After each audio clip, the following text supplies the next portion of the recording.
Welcome back, and if you're just joining us, this is the Love Bug Show where we are talking about text messaging in a relationship. Keep sending in your questions, comments, and views to the number on your screen. You can also find us on our social media platforms. On Facebook, we are at Champions TV fan page. On YouTube, we are at Champions TV Kenya. On Instagram, we are at Champions TV Kenya, and on Twitter, we are still at Champions TV Kenya. So back to you, Mr. Michael. We've been talking about text messaging in a relationship. Let's talk about as far as relationships and text messaging is concerned. Do you think it's right, or rather, is it right for one partner to snoop in, or rather to read the other person's messages? Well, I think in every institution, we have a right of privacy. And by so saying, when it comes to a relationship and text message, in a relationship, people can have rights. And some rights should not be in conjunction with the relationship. They are necessarily not needed in this relationship. But now when it comes to text messages on the relationship, or either of the partners, then from there we can say that everyone holds a right for their own privacy. Now, let me come to this with some reference on that.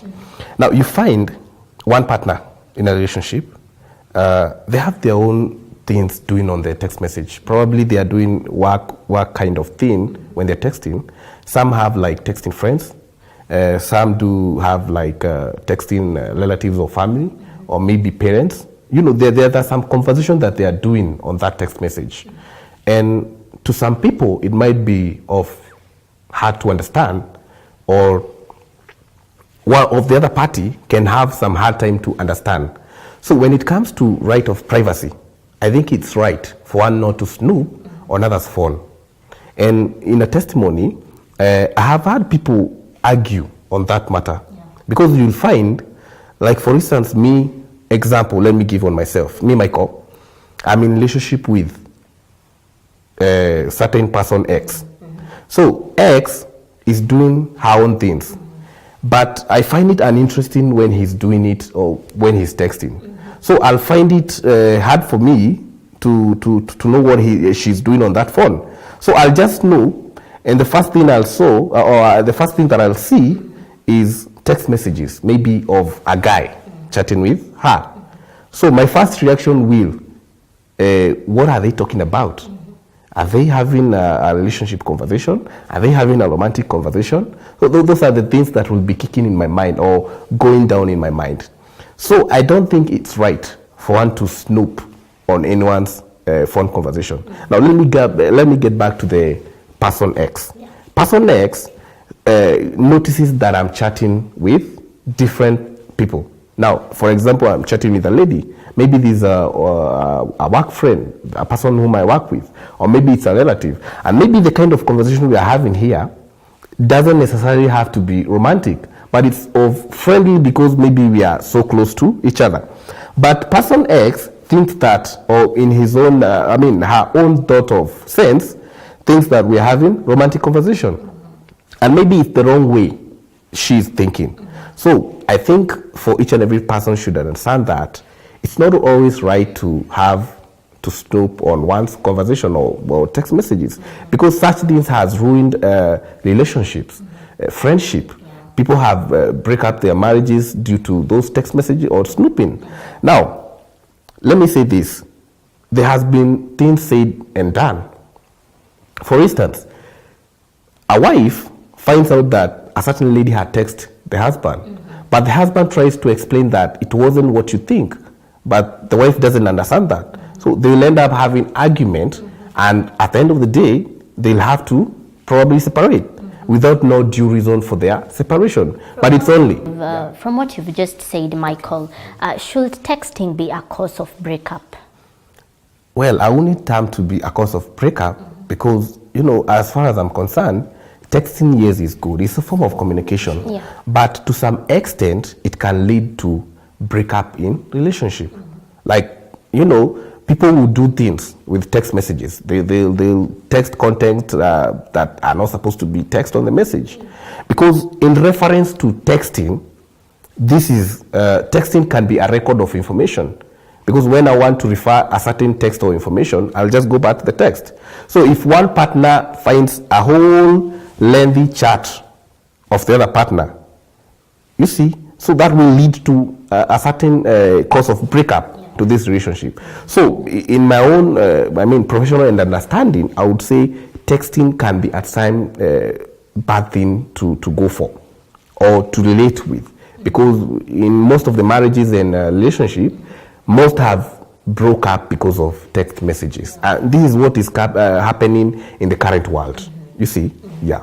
You've done some bit of psychology, made to understand that. So do you find it funny how sometimes people, like, let's say, for example, they're having a discussion, or rather, it is becoming a trend where people tend to put their phones upside down. What would you describe that? Is it a style of, what is that? Well, I wouldn't term that as a style by, placing your phone upside down. One place their phone upside down, what are they hiding? Well, I won't judge them at this juncture, but I'll say this. At some point, probably, this is a probability, I'm not sure about it, but some people would place their phone upside down.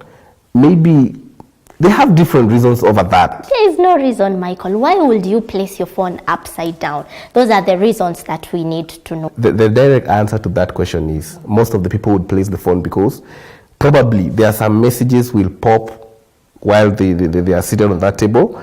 Probably there is a call that will come in and just go deeper in, a call that maybe I have saved someone by a funny name. So if I place the phone downwards, that simply means the person whom is next to me or whoever is around there will not have time to notice what is happening beneath the phone. So people have different reasons for that.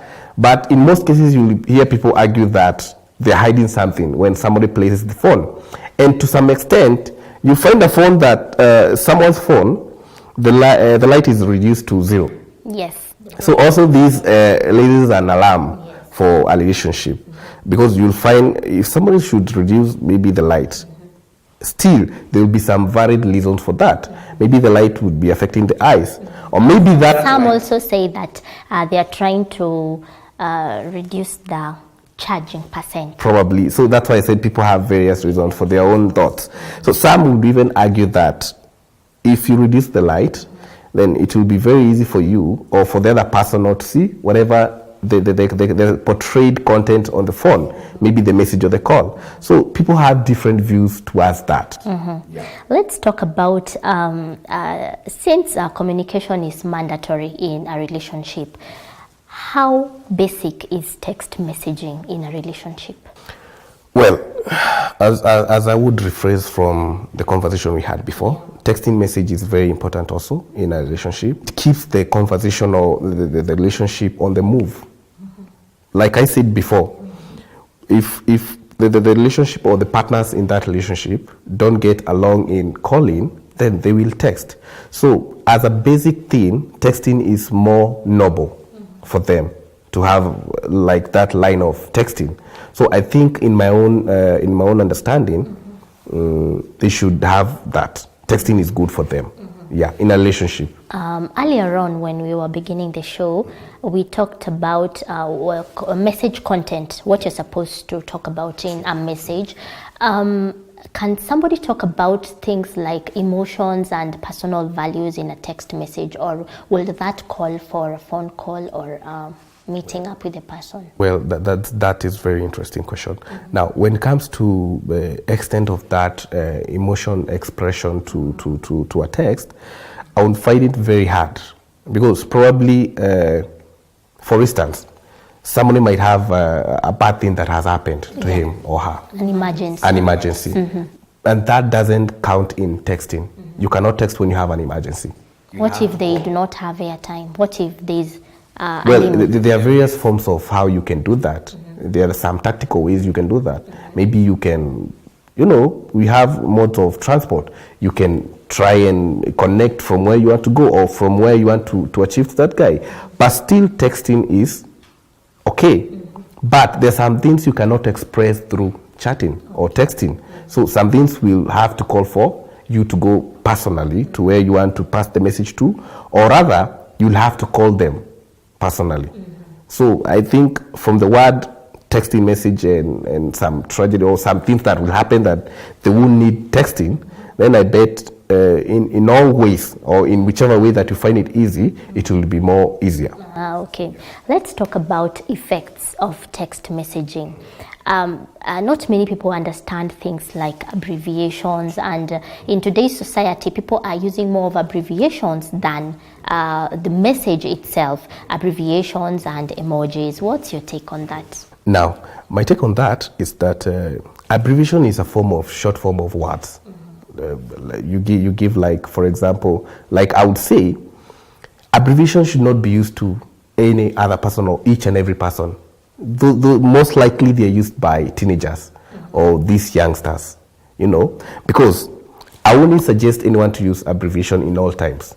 You should at least look, or you should at least have a certain line of people that you're going to use the abbreviation with, because you don't expect to write an abbreviation to your parent or somebody who is of elder age, and you notice that they are not understanding the abbreviation. So, for instance, if I send my grandmother or my mom LOL, he wouldn't understand that. He won't know what it means. So you should always figure out whom you are going to send to that abbreviation to. Not everyone who will understand the abbreviation. So in terms of or in relation to a relationship, I don't think abbreviation should act as a core factor in a relationship. They shouldn't be a bother to that. Maybe they can be used at some point, but not extremely. They should have at least some ways of doing it, or rather not all waste time doing it. Yeah. Somebody may be watching right now and is totally against text messaging. Reason being, they tend to misunderstand messages. So what will you give us some insights on what exactly is supposed to be contained in a message, or rather, for somebody not to misunderstand your message? Is there a certain language that you're supposed to use? Some people, like, prominent people, maybe they're on a meeting. Like, for instance, I'm giving an example. People, they're on a meeting, some are driving, because people will argue you're not supposed to text while you're driving. And nevertheless, you're not supposed to call when you're driving. Now, leaving that alone, maybe you're in the office and you have a meeting and you cannot pick up a call. Now, I'm relating to the first conversation we had before. So when it comes to misunderstanding, people will always have different views towards text message.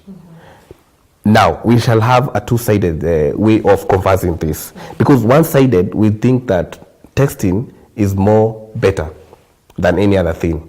But when you come to the other side, there will be some misunderstanding over the text message, but by their reason is that some text message people send, the kind of language is used on the text message, it's a bit vulgar, or it's a hard language. So I find it also to support them in one way or the other, because at some point, texting message, there's some things you'll text and maybe they'll have autocorrect.